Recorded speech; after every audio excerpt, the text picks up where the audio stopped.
Hello, welcome once again. जैसा कि आप सब लोग जानते हैं, हमारा जो टॉपिक चल रहा है नॉन फाइनाइट वर्ब्स का। पहले आपको बताया जो पार्ट्स ऑफ स्पीच है, 8 पार्ट्स ऑफ स्पीच, उसके अंदर वर्ब एक इम्पॉर्टेंट पार्ट है और वर्ब की कई कैटेगरीज हैं। उनमें एक बहुत ही महत्वपूर्ण कैटेगरी है non finite verb. So we are doing non finite verbs. जैसा कि आपको पहले बताया, non finite verbs are of 3 types: infinitive, participle and gerund. ये 3 तरह की नॉन फाइनाइट वर्ब्स होती हैं।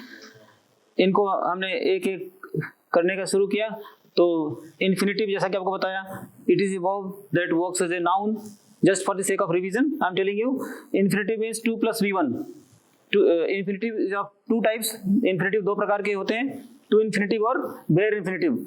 टू इन्फिनिटिव जैसा इसके नाम से ही क्लियर है, 2 + verb first form is called to infinitive. ये हम कर चुके हैं। और उसके बाद बेयर इन्फिनिटिव हमने किया। Bare infinitive means infinitive without to. जिस इन्फिनिटिव में वर्ब के पहले टू नहीं लगता है, that is called bare infinitive and it is controlled by certain verbs. कुछ इसके वर्ड्स हैं: bid, let, see, hear, make, dare, need, would rather, would sooner, had better. ये कुछ वर्ड्स हैं जो आपको बताए हुए हैं। ये है कुछ वर्ड्स। इनके बाद में जैसे bid, let, see, hear, need, make, dare, would rather, would sooner, had better, इनके बाद में जो वर्ब आती है that is verb first form without to. We can not use to before them, that's why they are called bare infinitive. तो ये तो हुई बात इन्फिनिटिव की, ठीक है।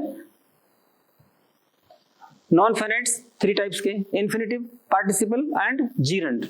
तो इन्फिनिटिव 2 तरह के होते हैं, वो हमने कर लिए, उनके एग्जांपल्स भी ले लिए। अब दूसरा जो है हमारा,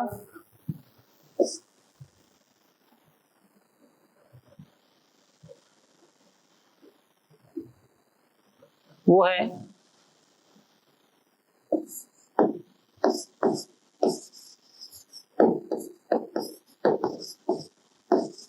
participle. Participle basically it is also a verb but it functions as an adjective. तो इसका डबल फंक्शन हो गया। कौन कौन सा? वर्ब प्लस एडजेक्टिव, ठीक है। That means any verb that in a given sentence is functioning as an adjective, वो ऑलमोस्ट एडजेक्टिव का फंक्शन कर रही है। उसका काम जो एडजेक्टिव का है, that means it is qualifying और मॉडिफाइंग और giving some new meaning to a noun or pronoun, that is called adjective. So here if a verb is working like that, it is called participle. उसको हम ना verb कहेंगे ना उसको हम adjective कहेंगे, क्योंकि इसका डबल फंक्शन हो गया, डबल रोल हो गया। So it comes in the category of participle, ठीक है। Now participles are of 3 types: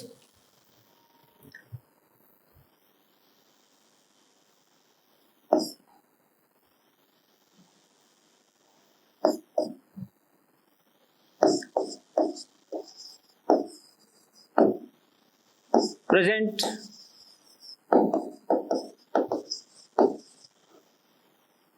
participle।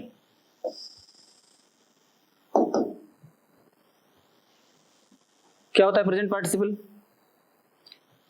इसका कंस्ट्रक्शन कैसे करते हैं और फिर इसको सेंटेंस में कैसे यूज करते हैं, वो हम देखते हैं।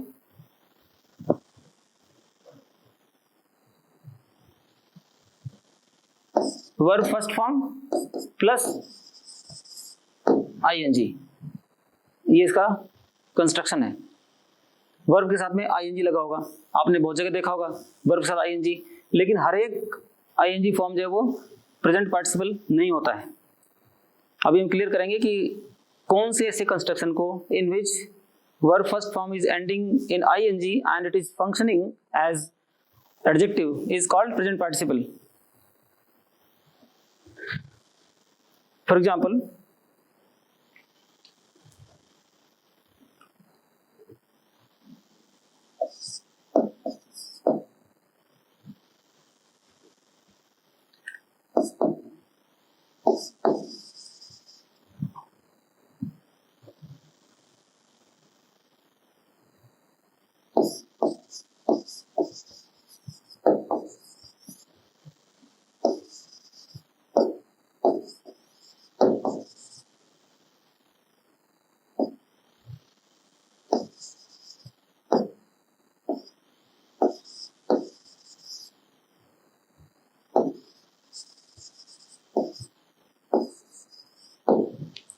hearing the noise, the boy woke up.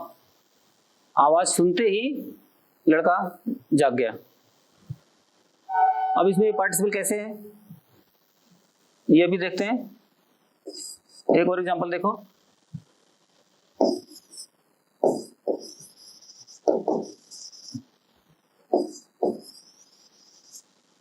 a rolling stone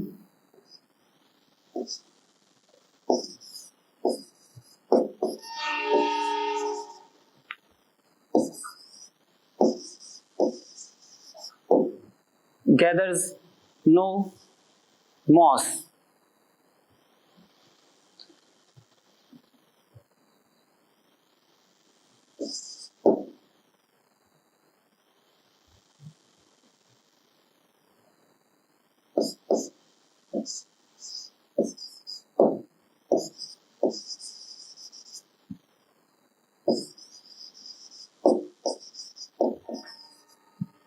This book contains many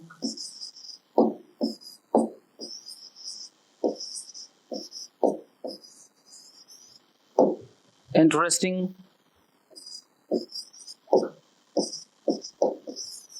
stories.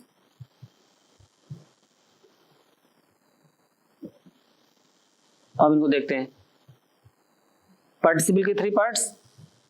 पहला प्रेजेंट पार्टिसिपल, जिसके अंदर verb first form plus I N G आता है। पहला सेंटेंस देखो, hearing the noise the boy woke up. इसमें वर्ब है hear, इसके साथ में आईएनजी लगा हुआ है, तो ये क्या हो गया, V1 plus I N G form. Here it is working as present participle, ठीक है, वर्ब के साथ में आईएनजी लगा हुआ है and it is working as an adjective. Almost इसका फंक्शन जो एडजेक्टिव का है, so it is called present participle. Second example है, a rolling stone gathers no moss. कैसा स्टोन, रोलिंग। रोल क्या है, वर्ब है, आईएनजी लगा दिया तो क्या बन गया, एडजेक्टिव। कैसे, because it is now qualifying और मॉडिफाइंग अ नाउन। नाउन कौन सा है, स्टोन, इसके बाद में स्टोन आ रहा है, ये नाउन है। This noun is being qualified by this word rolling. A rolling stone, what type of stone, rolling stone, लुढ़कता हुआ पत्थर। Rolling stone gathers no moss, लुढ़कते हुए पत्थर पे काई नहीं जमती है, कहावत है एक। तो this word rolling basically it is a verb, but since here it is functioning as an adjective, it comes in the category of present participle, ठीक है। a rolling stone gathers no moss। इसी तरह से एक और example है, this book contains many interesting stories। ये कोई जरूरी नहीं कि आईएनजी फॉर्म जो है वो सेंटेंस के शुरू में ही आएगा, कहीं भी आ सकता है। जैसे इसमें थर्ड सेंटेंस में ये इंटरेस्टिंग, ये यहाँ आ रहा है, इंटरेस्ट प्लस आईएनजी, इंटरेस्टिंग बन गया। And it is immediately being followed by noun, इसके बाद में नाउन आ रहा है। स्टोरी क्या है, नाउन है, स्टोरीज नाउन है। So since this word is qualifying this word, qualifying the noun, and anything that qualifies a noun is called adjective. It is functioning as an adjective. So interesting is here present participle, ठीक है। तो ये जो V1 plus ING है, इसको क्या बोलते हैं, ये प्रेजेंट पार्टिसिपल है, और ये जो है ये भी प्रेजेंट पार्टिसिपल है, ठीक है। और ये तो है ही प्रेजेंट पार्टिसिपल, ये V1 प्लस आईएनजी है, तो क्या बन गया, ये प्रेजेंट पार्टिसिपल बन गया, ठीक है। तो ये तो हुई बात प्रेजेंट पार्टिसिपल की। अब दूसरा, ये जो है पार्टिसिपल का पार्ट है, पहला है प्रेजेंट पार्टिसिपल और दूसरा है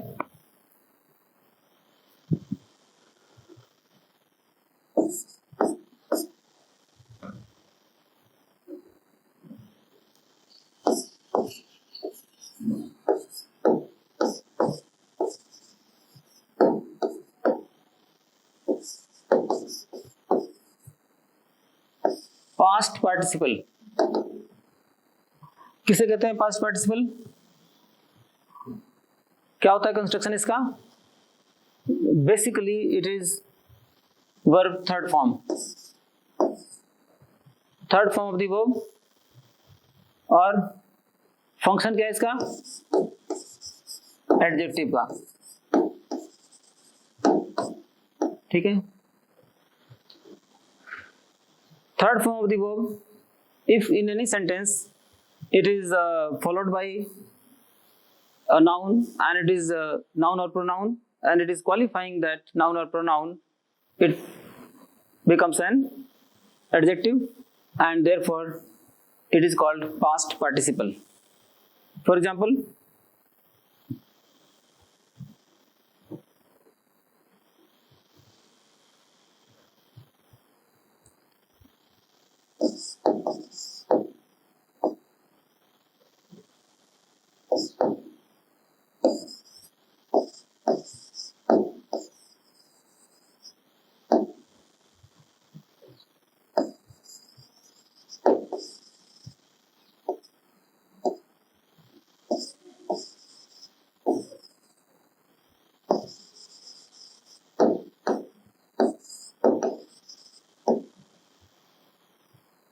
a retired officer can do this job.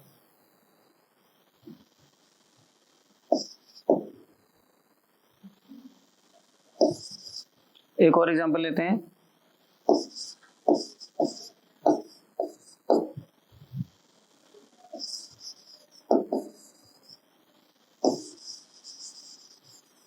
A burnt child dreads the fire. Burnt child dreads the fire.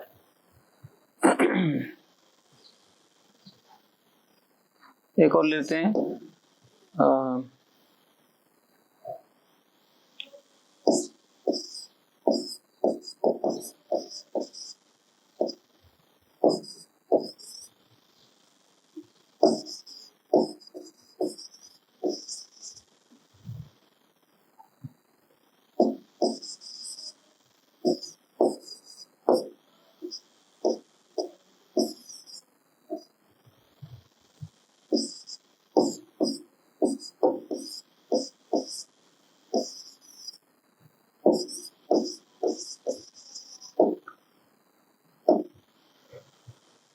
Driven by hunger, he stole a piece of bread. Now let us see how it is functioning as past participle. Past participle means third form working as an adjective, third form of the verb. Now here in the first sentence, a retired officer can do this job. इसमें verb कहाँ पर है? पहली बात, third form verb कहाँ पर है? Verb कितनी है? एक तो इसमें कैन वर्ब आ रही है, that is not main verb, it is only auxiliary verb और हेल्पिंग वर्ब और modal verb. It is telling the mood off the main verb. हमें उसको नहीं देखना है, हमारा फोकस है मेन वर्ब के ऊपर है, and that too which is in the third form and functioning as an adjective. So here we find that in the first sentence the verb retired, retire की थर्ड फॉर्म है, verb है, लेकिन यहां इसके तुरंत बाद एक नाउन आ रहा है, ऑफिसर. ऑफिसर क्या है? नाउन है. What kind of officer? What type of officer? Retired officer. A retired officer can do this job. So although it is a verb, retired is verb, but here, since here it is qualifying or modifying the noun, therefore it becomes past participle. क्या बन गया? यह बन गया past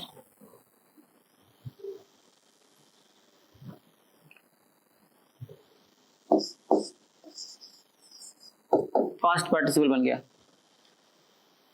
ठीक है. इसी तरह से सेकंड एग्जांपल में a burnt child dreads the fire. जैसे कहावत है ना, दूध का जला हुआ छाछ को फूंक फूंक कर पीता है. अ बर्न्ड चाइल्ड, जला हुआ बच्चा dreads the fire, आग से डरता है। dread मतलब डरना, fear।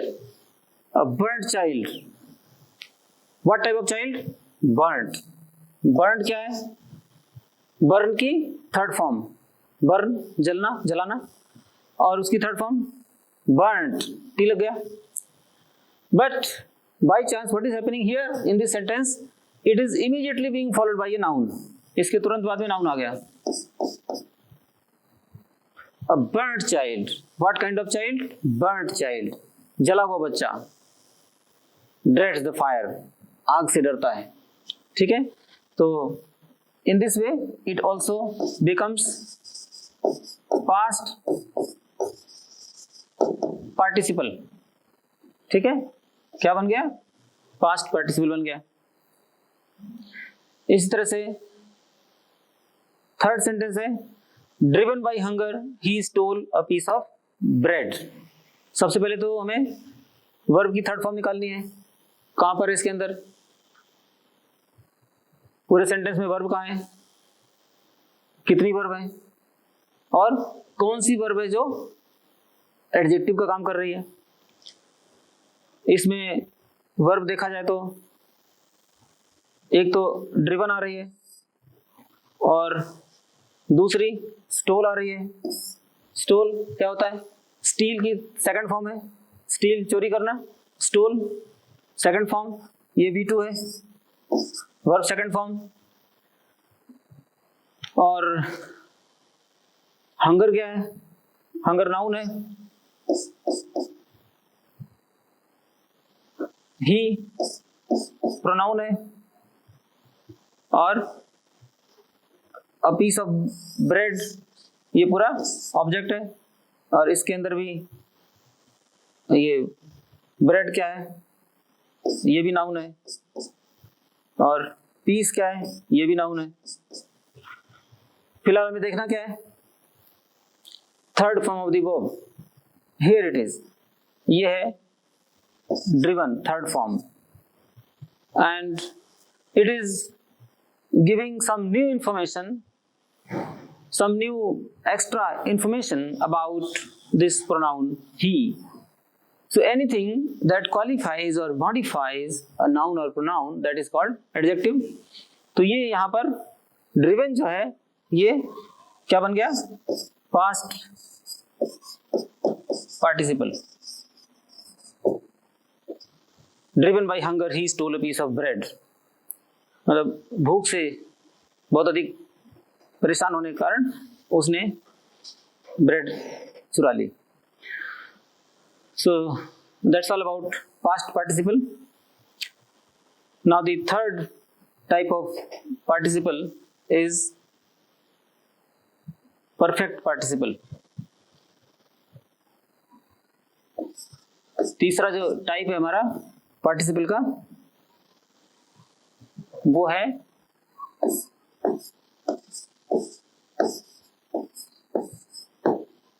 Perfect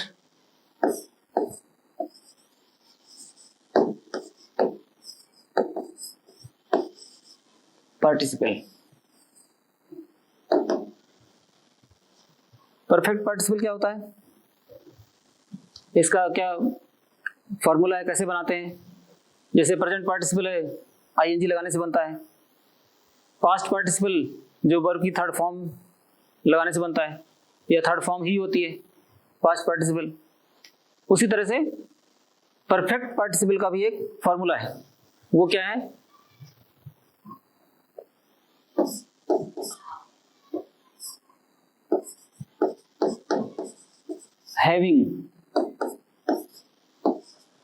having plus verb third form.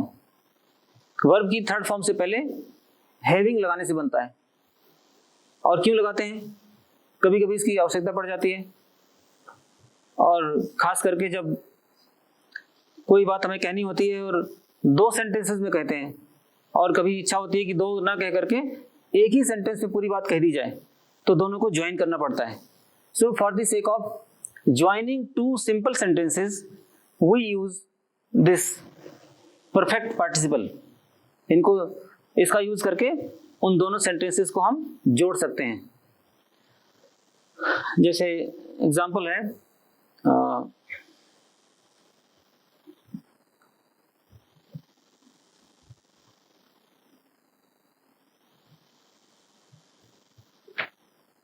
दो सेंटेंसेस हैं,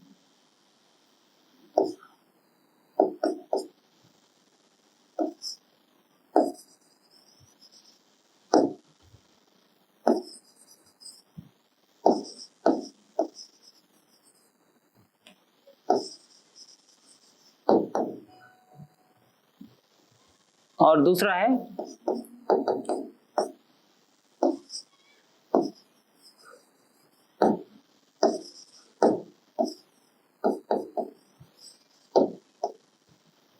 ठीक है, ये दो सेंटेंस दिए हुए हैं, आई टुक माई ब्रेकफास्ट और दूसरा है I went to college.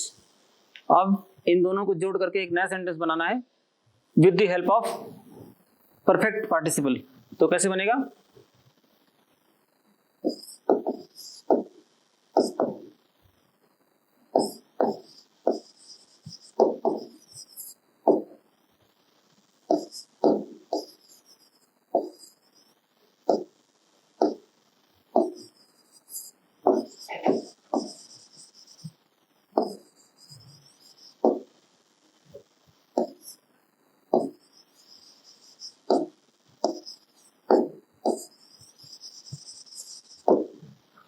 Having taken my breakfast, I went to college।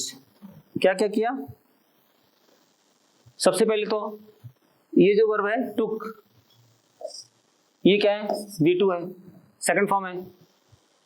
और इधर सेकंड सेंटेंस में went, ये क्या है? V2 है, सेकंड फॉर्म है। दोनों सेंटेंस को ज्वाइन करना है। कैसे ज्वाइन किया? पहले हैविंग लगाया, हैविंग लगा करके इस टुक जो सेकंड फॉर्म है इसको थर्ड फॉर्म में ले गए। ठीक है, तो हैविंग आया plus third form of the given verb having taken, took का टेकन हो गया, हैविंग टेकन। और उसके बाद क्या करना है? माई ब्रेकफास्ट जो इसका ऑब्जेक्ट था पहले सेंटेंस का वो लिखा, and there after this full stop is removed and the second sentence comes as it is, I went to college, उसी में ज्वाइन कर दिया ला करके। तो क्या बना? Having taken my breakfast I went to college। इस तरह से सेंटेंस बन गया। इसी तरह से हम और एग्जांपल भी ले सकते हैं। जैसे मान लीजिए दो सेंटेंस हैं कि कॉलेज में कोई फंक्शन है और चीफ गेस्ट का इंतजार था, चीफ गेस्ट पहुंचे और उनके पहुंचने के बाद तुरंत फंक्शन स्टार्ट हो गया। तो कैसे कहेंगे?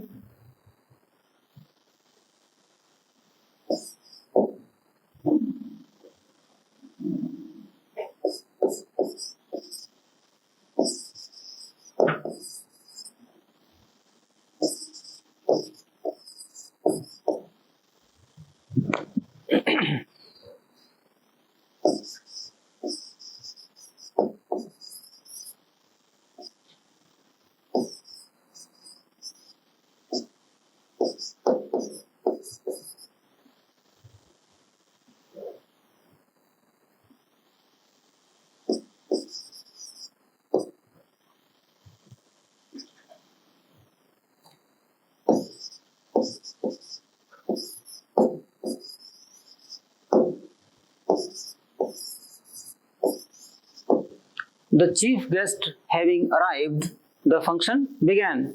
तो इसमें साफ पता चल रहा है कि दो सेंटेंसेस को ज्वाइन किया हुआ है। एक तरफ the arrival of the chief guest और दूसरी तरफ the beginning of the function. दो दो काम हो रहे हैं, दो अलग अलग सेंटेंसेस थे और उनको ज्वाइन करने के लिए हमने क्या किया? परफेक्ट पार्टिसिपल का सहारा लिया। तो the chief guest having arrived, इधर पहले हैविंग आया प्लस थर्ड फॉर्म और उसके बाद दूसरा सेंटेंस जो था द फंक्शन बिगैन, ये यहाँ वर्ब की सेकंड फॉर्म है, V2 है, इससे अपना कोई मतलब नहीं है। मेन फोकस अपना कहां पर है? हैविंग प्लस थर्ड फॉर्म अगर किसी सेंटेंस के अंदर आ रहा है तो वो क्या है? Perfect participle. ठीक है, एक बात और, ये कोई जरूरी नहीं है कि पार्टिसिपल जो है सेंटेंस के शुरू में ही आएगा। जैसे पहले सेंटेंस में हैविंग टेकन इधर आ गया, और इधर देखो दूसरे वाले में हैविंग बीच में आ रहा है, सेंटेंस के बीच में आ रहा है। तो कोई फिक्स नहीं है, जहां उसकी आवश्यकता होगी according to the need and requirement of the sentence the perfect participle is used. तो कोई फिक्स प्लेस नहीं है इसका।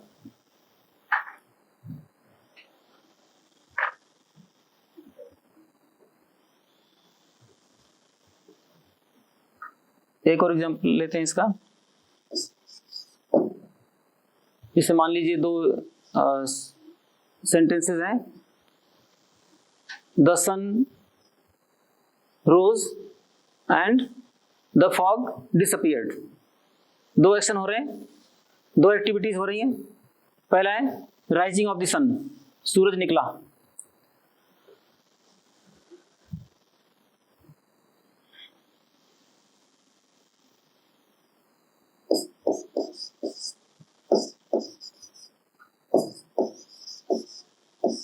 द सन रोज, इसकी सेकंड फॉर्म है। और दूसरा है द फॉग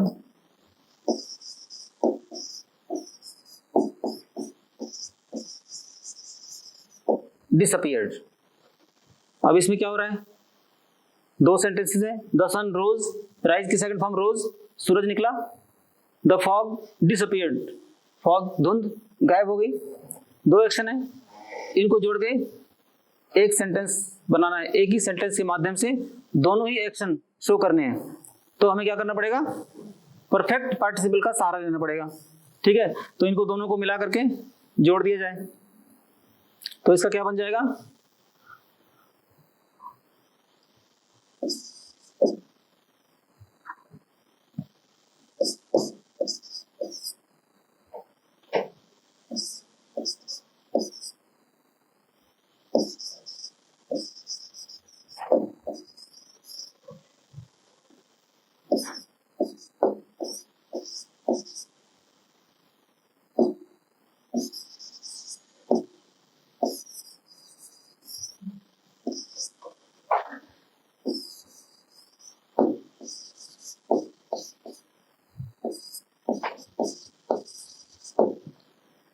इस तरह से बनेगा, the sun having risen the fog disappeared.